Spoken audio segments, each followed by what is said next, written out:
మళ్ళీ సేమ్ నేను మళ్ళీ రీప్రాసెస్ చేస్తున్నాను. ఆథెంటికేటర్ నాట్ వెరిఫైడ్ ఇది టచ్ చేసిన తర్వాత క్యూఆర్ కోడ్ కింద ఉండేది కాపీ చేసి ఈ బిట్ మార్క్ అదే మన గూగుల్ ఆథెంటికేటర్కి వచ్చిన తర్వాత కిందన ప్లస్ మార్క్ పెట్టి ఎంటర్ సెటప్ కీ అని కొట్టాలి. ఎంటర్ సెటప్ కీ కొట్టాక ఈ అకౌంట్ నేమ్ దగ్గర మనం మూనెక్స్ అనేది పెట్టుకుంటే మనకు షార్ట్ కట్లో మనకు తెలుస్తుంది కాబట్టి మూనెక్స్ అని పెట్టుకుంటాం.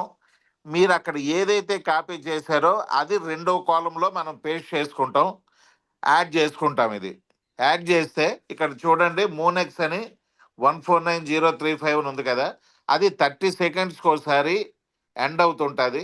మనం ఎండ్ అయిపోయి ఫుల్గా ఉండేటప్పుడు ఒకసారి అది నెంబర్ చూసుకొని 929368 929368 పెట్టిన తర్వాత ఇది సబ్మిట్ కొట్టగానే authenticator verified. Okay friends, already verify అయిపోయింది. చాలా సింపుల్ ప్రాసెస్లో, కాకపోతే ఆ టైం బేస్ ఉండేటప్పటికి గాబరా అవుతున్నారు కానీ ఏమీ అవసరం లేదు. ఈజీ ప్రాసెస్లో ఇక్కడున్న కోడు అక్కడ కాపీ చేయాలి, అక్కడున్న 6 డిజిట్ కోడ్ ఇక్కడ కాపీ చేయాలి.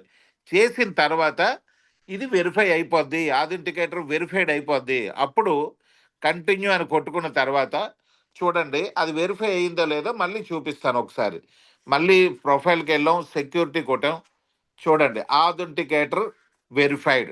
అంతే, సింపుల్ అనమాట మెథడు. ఇంతకు మించి కాంప్లికేషన్ అంటూ ఏముండదండి. కొంతమందికి అది అవ్వడం లేదు ఇది అవ్వడం లేదని అంటే మీరు యాప్లో ఏ మెయిల్ అయితే ఇచ్చారో ఆ మెయిల్తో ఉండే ఆథెంటికేటర్ మాత్రమే యాక్సెప్ట్ చేస్తుంది. ఇది ఫస్ట్ పాయింట్. రెండో పాయింట్, టైం బేస్డ్ అని చెప్పి 30 సెకండ్స్లో గాబరాగా అది అయిపోతుంది కదా అని గబగబా పేస్ట్ చేసి రాంగ్ నెంబరు గట్ట ఎట్టి పరిస్థితిలో కొట్టకండి. 30 సెకండ్స్ అయిపోగానే కొత్త కోడ్ క్రియేట్ అవుతుంది, అది తెచ్చి ఇక్కడ పేస్ట్ చేసుకుంటే సరిపోతుంది. ఇది రెండో విషయం. మూడో విషయం ఏంటనంటే క్యూఆర్ కోడ్ అని అనేది మీరు రెండో మొబైల్లో చేసుకునేటప్పుడు వాడుకునేటప్పుడు పనికొస్తే తప్పించి వేరే దానికి పనికిరాదు. ఆ క్యూఆర్ కోడ్ ఉన్న కింద కాపీది, అది కాపీ అనేది పక్కన బటన్ ఉంటుంది, అది కొడితే సరిపోద్ది. మీరు అదంతా కాపీ చేయవలసిన లేదు. పక్కనే కాపీ అనే బటన్ పెట్టిన తర్వాత ఇప్పుడు మళ్ళీ కొట్టాను, ఇక చూడండి మళ్ళీ కొట్టగానే ఆథెంటికేటర్ యాడెడ్ March 19th 2026. నేను ఏ టైంలోని ఇది పెట్టుకున్నానో వస్తుంది. అయితే దీన్ని క్లోజ్ చేసుకునే ఆప్షన్ ప్రెజెంట్ మన వాళ్ళు ఇచ్చారు.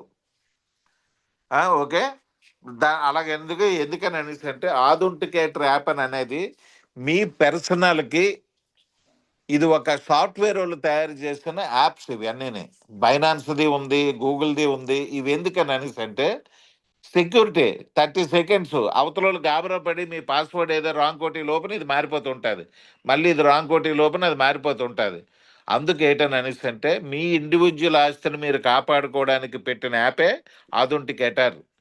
దాన్నే 2FA అంటారు, 2 ఫ్యాక్టర్ ఆథెంటికేషన్. అంటే మీకు గూగుల్ ఆథెంటికేషన్ అవనాయండి, చాలా ఉన్నాయి ఆథెంటికేషన్స్. మనం ఆండ్రాయిడ్ ఫోన్స్ ఎక్కువ వాడతాం కాబట్టి గూగుల్ ఆథెంటికేటర్ వాడతాం. చాలామంది బైనాన్స్ ఆథెంటికేటర్ వాడతారు. ఇన్ ఫ్యూచర్లో మన ఆథెంటికేటర్ ఓన్గా వచ్చినా సరే మనం ఆశ్చర్యపోవసరం లేదు. ఎందుకంటే మన టీం అంతా సాఫ్ట్వేర్ ప్రొఫెషనల్స్. రేపు పొద్దున్న ఎప్పుడైనా ఖాళీ ఉంటే ఆథెంటికేటర్ కొత్తది కూడా క్రియేట్ చేసి మనది పెట్టవచ్చు వరల్డ్లోని. ఏది పెట్టినా సరే అది సెక్యూరిటీ యాప్, వరల్డ్లోని ఎవడైనా సరే అది వాడుకోవడానికి అందులో పెట్టాలన్నమాట, పెడతారు.